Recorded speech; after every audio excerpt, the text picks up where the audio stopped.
বন্ধুরা, মৌসুম কিচেনে আজকে একটা নতুন রেসিপি আপনাদের জন্য শেয়ার করব। আপনারা দেখবেন সেই রেসিপিটার নাম হচ্ছে চিকেন বিরিয়ানি, আর তার সাথে থাকবে ডিম। চিকেন বিরিয়ানি করতে কি কি লাগছে, এখানে 1 কেজি চিকেন, আর লাগছে পেঁয়াজ কেটে রাখা আছে, 3টে ডিম সেদ্ধ, লঙ্কা, আদা, রসুন কেটে রাখা আছে, এটাকে পেস্ট করে নেব। লাগছে লবণ, লাগছে কেওড়া জল, লাগছে বিরিয়ানি মশলা আর তেজপাতা, আর লাগছে কালারের জন্য ফুড কালার। আর এর মধ্যে আমি দিচ্ছি সেদ্ধ আলু, সেদ্ধ করে রাখা আছে, এটা কড়াইয়ে ভেজে নেব। আর এটা তো রাইস ধুয়ে রাখা আছে। ঘরোয়া উপকরণ দিয়ে আমি বিরিয়ানিটা করব। আর লাগছে সাদা তেল।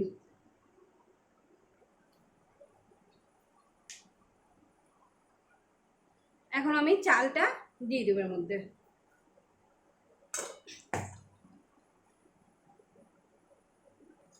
আমি এখন চালটা দিয়ে দিচ্ছি, জলটা গরম হয়ে গেছে।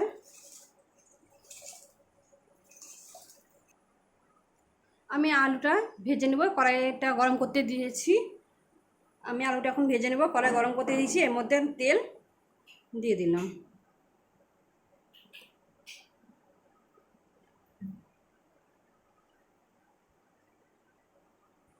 তেলটা গরম হয়ে গেছে, এই যে আলুগুলো আমি ভেজে নেব এবার।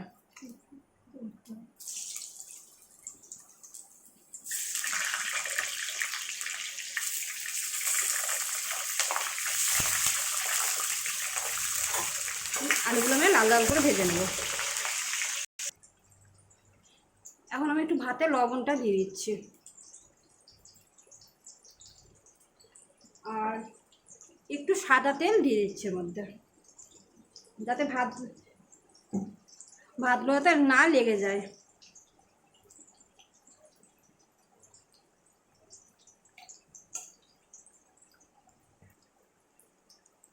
এখন আলুগুলো লাল লাল করে ভাজা হয়ে গেছে, এবার আলুগুলো তুলে নিচ্ছি।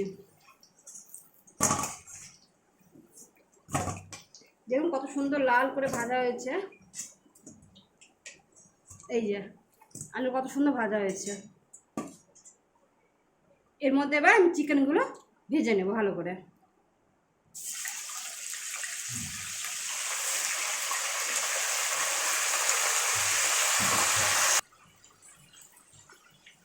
ভাতটা এখন হয়ে গেছে, এটা এবার নামিয়ে নেব। আমার মাংসটা লাল করে ভাজা হয়ে গেছে, এবার আমি তুলে নেব।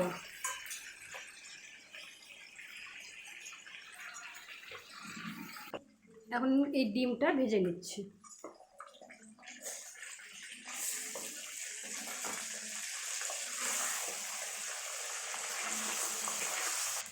ডিমটা হালকা করে ভেজে নিয়েছি, এই যে তুলে নিলাম। তেজপাতাটা দিয়ে দিলাম, আর পেঁয়াজ কেটে রাখা আছে, এটা আমি তেলের মধ্যে লাল করে ভেজে নেব।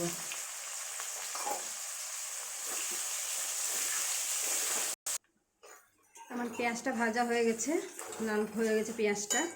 এখন আমি আদা লঙ্কা রসুন পেস্টটা আমি এর মধ্যে দিয়ে দিচ্ছি।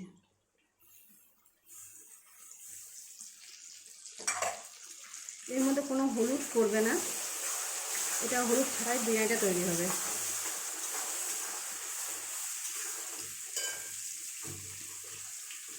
এবার এর মধ্যে বিরিয়ানি মশলাটা আমি দিয়ে দিচ্ছি।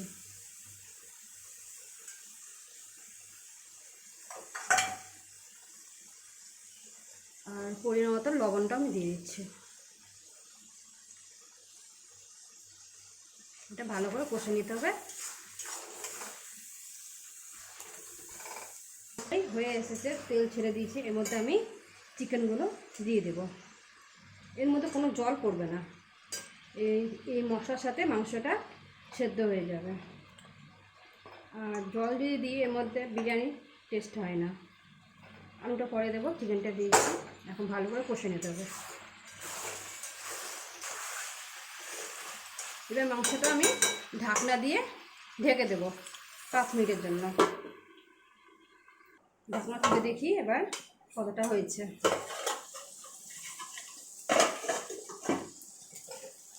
দেখুন মাংসের তেলও ছেড়েছে কি সুন্দর।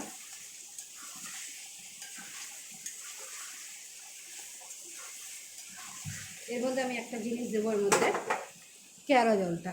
এই কেওড়া জলটা এর মধ্যে আমি অল্প পরিমাণে দেব, তাহলে বিরিয়ানিতে ভালো সেন্টটা হয়। ঢাকাটা খুলে দেখি কতটা হয়েছে। দেখে মনে হচ্ছে হয়েই গেছে। এর মধ্যে আমি আলুটা দিয়ে নেড়েচেড়ে নামিয়ে দেবো।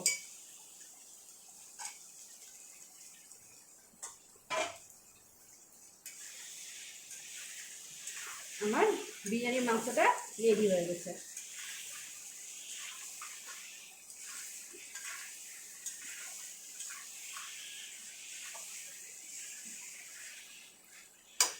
এটা বিরিয়ানি মাংস আমার রেডি। বন্ধ করে দিলাম। আমি অল্প পরিমাণে ঘি এখানে হাঁড়িতে মেখে নিচ্ছি।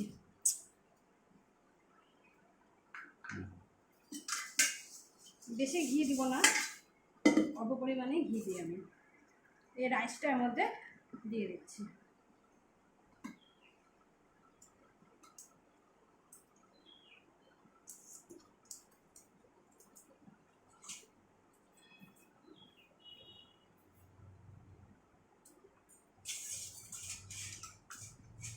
এবার মাংসগুলো আমি এর মধ্যে সাজিয়ে নিচ্ছি।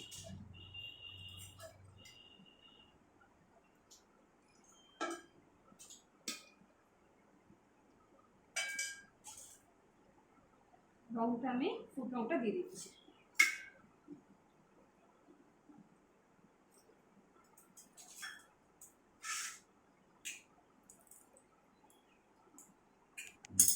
আমি 8টা লেয়ার তৈরি করে নিচ্ছি। রাইসটা প্রথমে দিলাম, আবার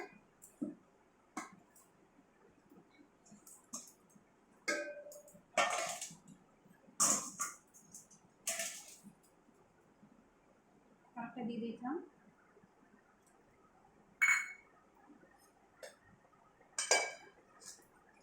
মাংসগুলো আমি সবই দিয়ে দিচ্ছি।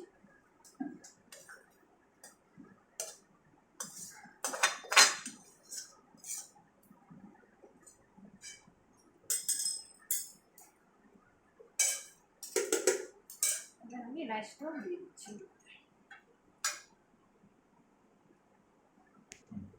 আমার লেয়ারটা সাজানো হয়ে গেছে। এবার আমি ডিমটা সাজিয়ে দিচ্ছি। এর মধ্যে আমি কেওড়া জলটা দিয়ে দিচ্ছি, আর বাকি মশলাটা এর মধ্যে দিয়ে দিলাম।